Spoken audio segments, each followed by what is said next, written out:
Бүгінде Жалпыұлттық социал-демократиялық партиясының өкілдерінің Алматы қаласы бойынша жергілікті сайлау учаскелеріне ұсынылған кандидаттарымыздың Алматы қаласы мәслихаты қабырғасында заңсыз, әділетсіз әрекеттердің салдарынан партия өкілдерінің өтпеуіне байланысты бүгін сот процесі өткен болатын.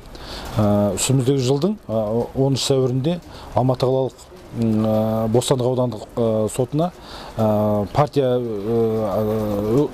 өкілдері атынан талап арыз ұсынылған болатын. Яғни талап арыздың мәні Жалпыұлттық социал-демократиялық партиясының Алматы қалалық бойынша сайлау учаскелеріне ұсынылған кандидаттарының заңсыз, әділетсіз мүшелікке сайланбауының өтпеудің және Алматы мәслихаты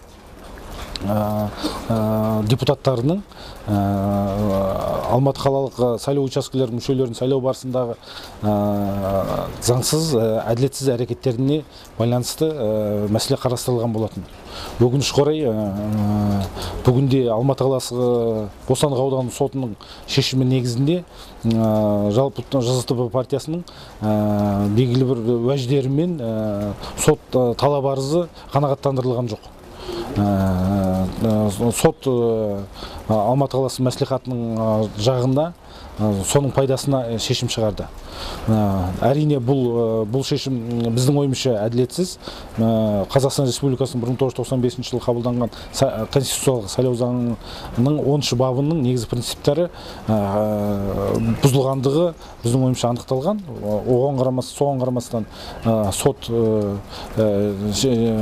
әділетсіз шешім шығарылды.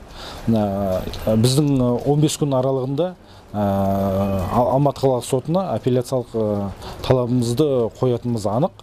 Біз міндетті түрде ол талапты қоямыз, күресті жалғастырамыз.